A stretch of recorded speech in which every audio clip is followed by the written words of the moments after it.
Découvrir la classe de seconde professionnelle de la famille des métiers de l'alimentation, c'est ouvrir la porte d'un univers passionnant où le savoir-faire traditionnel rencontre l'innovation gustative. L'objectif de notre exploration aujourd'hui, c'est de décrypter ce qui se cache vraiment derrière cette formation. Ouais, de comprendre de l'intérieur comment cette année scolaire aide les élèves à se construire un projet solide, en fait. Exactement. On explore de multiples facettes avant de se spécialiser. Et j'avoue que je suis assez fascinée par cette culture du bien manger, ce véritable art de vivre à la française. Mais la question que je me pose d'emblée, c'est comment fait-on à 15 ans pour choisir une voie précise parmi toutes ces filières appétissantes sans risquer de se tromper?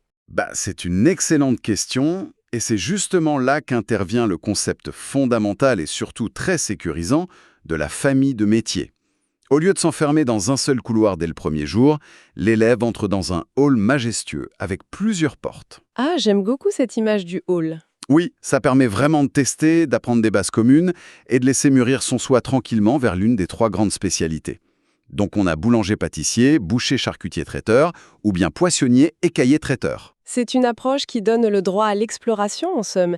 Mais puisque ces trois métiers semblent quand même si différents, parce que manipuler de la farine, ce n'est manifestement pas la même chose que de préparer un poisson, qu'est-ce qui les rassemble concrètement dans cette classe de seconde?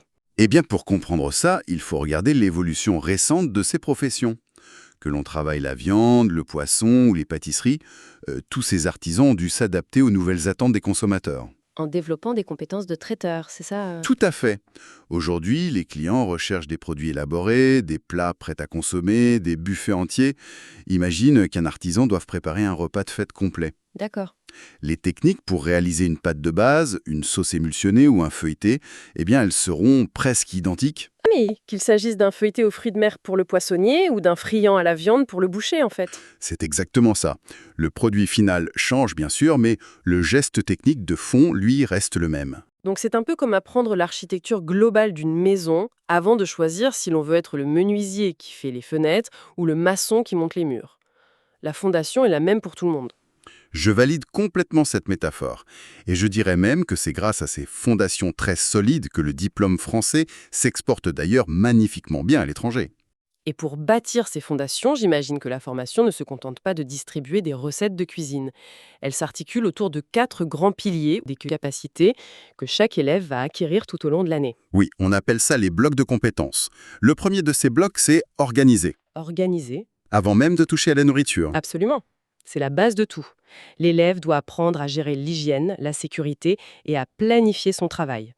Dans l'alimentation, l'hygiène est une règle d'or. Ah oui, j'imagine qu'on ne plaisante pas avec ça. Et ensuite, une fois que tout est organisé... Ensuite, on passe au deuxième bloc, qui est réaliser. Là, c'est l'action pure. On pèse, on prépare, on transforme, on cuit. Et c'est vraiment le seul bloc qui diffère véritablement selon la spécialité. Forcément, transformer des carcasses de viande, ça ne demande pas les mêmes outils ni les mêmes gestes que transformer des produits aquatiques. Voilà, tout à fait. Puis vient le troisième bloc, qui est contrôler. L'artisan vérifie en permanence la qualité de ses produits, les températures de conservation, et il apprend à détecter la moindre anomalie. C'est rassurant pour le consommateur final, ça. Et le dernier bloc alors? Le quatrième bloc, c'est communiquer. Et celui-là, il a pris une importance capitale ces dernières années. C'est-à-dire vendre, conseiller la clientèle, utiliser les outils numériques? Exactement. Il ne suffit plus du tout de fabriquer un produit exceptionnel dans son coin. Il faut savoir le mettre en valeur, conseiller un client qui est de plus en plus attentif à ce qu'il mange, comme le bio ou les circuits courts. Et il faut aussi maîtriser les logiciels de gestion. C'est très complet. Mais je me pose une question. Est-ce que tous ces blocs ne sont pas un peu trop théoriques pour des jeunes qui ont surtout envie de mettre la main à la pâte et de créer avec leurs mains? On pourrait le penser, oui, mais en réalité, la théorie et la pratique sont complètement imbriquées. La formation s'appuie énormément sur l'alternance. Donc les élèves passent beaucoup de temps dans des espaces professionnels au lycée, comme les laboratoires ou les espaces de vente. Oui, et ils réalisent aussi des PFMP, les fameuses périodes de formation au milieu professionnel. Et puis en classe, on privilégie ce qu'on appelle la démarche expérimentale. Ça ressemble à quoi concrètement une démarche expérimentale dans un laboratoire d'alimentation? Eh bien, imagine qu'un groupe d'élèves cherche à comprendre pourquoi une pâte ne lève pas. D'accord. Au lieu de simplement écouter le professeur donner la solution, ils vont agir comme des chercheurs.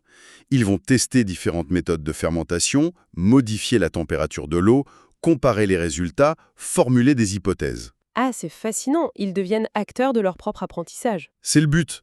Cette méthode d'analyse sensorielle et d'expérimentation, ça forge véritablement l'autonomie. L'élève n'est plus un simple exécutant de recettes, en somme. Non, pas du tout. Il devient capable d'analyser, de créer de nouvelles recettes et de s'adapter aux évolutions comme les nouveaux procédés de fabrication ou les enjeux de l'alimentation durable. Mais avec toutes ces expérimentations en laboratoire et ces stages en entreprise, comment fait-on pour mesurer concrètement la progression d'un élève au fil des mois? C'est là qu'intervient une classification très bien pensée des apprentissages.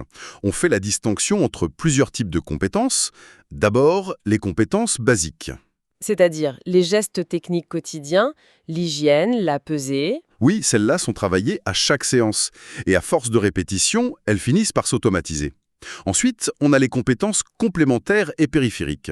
Et ça, ce sont des compétences plus transversales, j'imagine, comme le travail en équipe ou l'adaptation. Exactement. Et on y inclut aussi l'utilisation du numérique éducatif et professionnalisant. En fait, ça me fait beaucoup penser à l'apprentissage du vélo. Ah oui? Comment ça? Eh bien, les compétences basiques, c'est le fait de pédaler et de garder l'équilibre.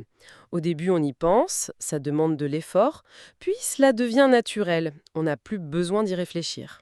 C'est une très bonne image, en effet. Et les compétences périphériques, ce serait plutôt la capacité à lire une carte, à anticiper un changement de météo ou à réparer la chaîne si elle déraille. Cela demande une attention particulière à des moments bien précis, mais c'est absolument indispensable pour avancer en sécurité. J'acquiesce totalement. Ces compétences transversales comme l'autonomie, l'esprit critique ou l'habilité numérique, ce sont vraiment celles qui garantissent la réussite professionnelle à long terme, face à des métiers qui évoluent sans cesse. Et si la véritable force de ces artisans de l'alimentation n'était pas seulement de nourrir la population, mais de combiner la chimie, le management, le commerce et l'art dans un seul métier? Le boucher, le boulanger ou le poissonnier de demain est un entrepreneur complet, garant du terroir et connecté au monde. C'est une perspective fascinante et c'est une réalité pour tout élève qui cherche une voie où la passion se mêle à d'infinies opportunités d'avenir. Nous remercions les auditeurs pour leur écoute attentive. Les auditeurs peuvent écouter d'autres podcasts sur d'autres formations, sur le podcast Choisis ta formation et ton métier, et sur le YouTube Choisis ta formation et ton métier.